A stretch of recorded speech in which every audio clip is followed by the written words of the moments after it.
Tandaan ninyo, lahat ng ginagawa ninyong kabutihan, hindi yan tatanggapin ni Allah Ta'ala. Maliban dapat dumaan kayo sa dalawang bagay. Kapag hindi ka dumaan sa dalawang bagay, kapag isa-isa lang, hindi yan tatanggapin ni Allah. Anong una? Illa ma kana khalisan.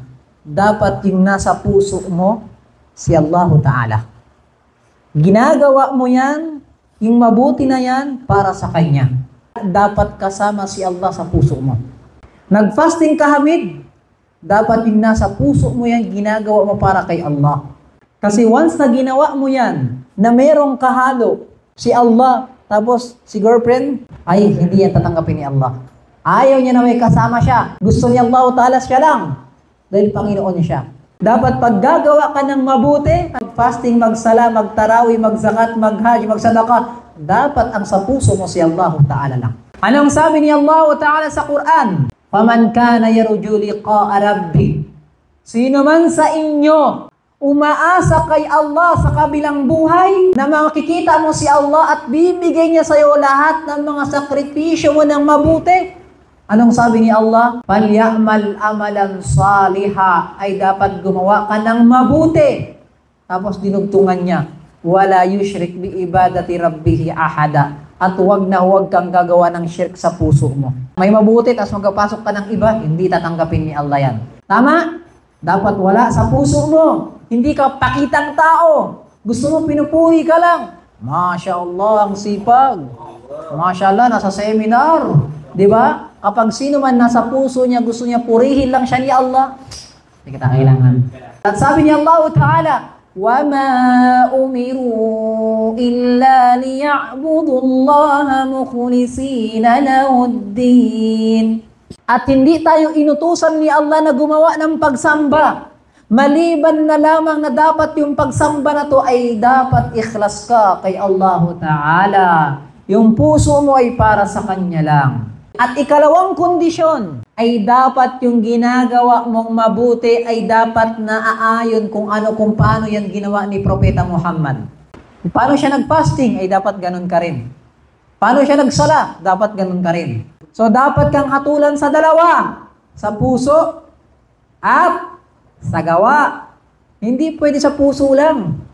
Tama, yung puso mo, kayo lang ni Allah, walang nakakala niya. Pero yung gawain mo, dapat hatulan ka rin. So yun ang tinutukoy din na hindi ka pwede gumawa ng kabutihan. Hindi yan tatanggapin ni Allah. Dapat yung puso mo malinis kay Allah at kay Propeta Muhammad SAW. Kaya sabi ni Allah Ta'ala sa Quran, na binanggit niya yung dalawang yan.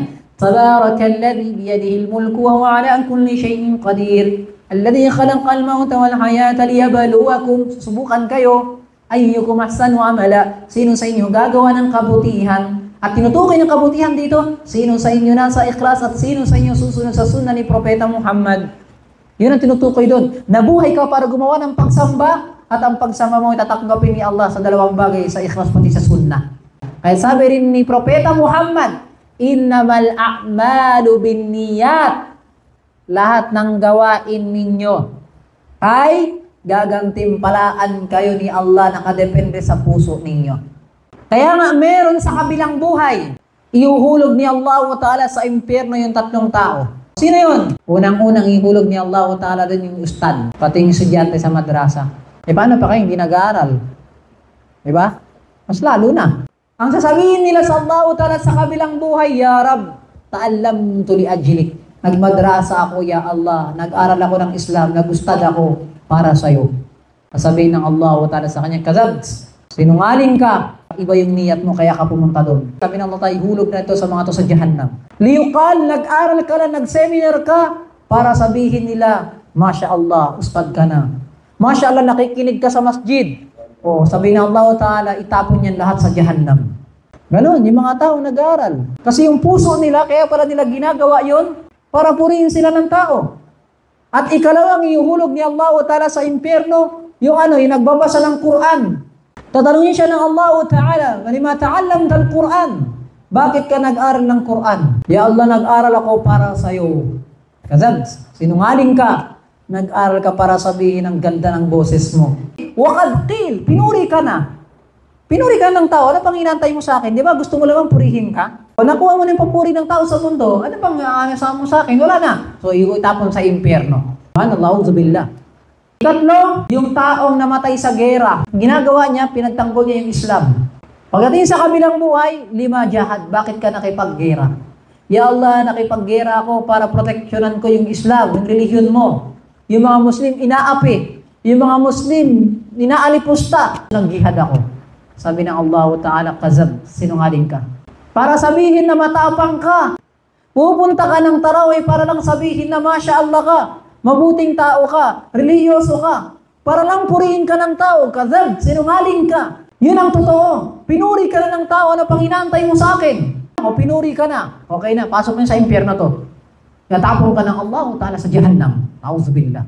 Yan ang sakit ng tao, gusto nila, pinupuri sila palagi. Puri ng puri ng puri ang gusto nila. Kapag hindi pinupuri, hindi gagalaw. Kapag hindi pinuri, hindi tutulong. Kapag hindi pinuri ng tao, wala siyang gagawin. Sakit ng tao na gusto niya pinupuri siya. Kaya dito lumalabas yung kayabangan eh. Alam niyo ba yung pinakadahilan kung bakit may kayabangan sa ugali ng tao?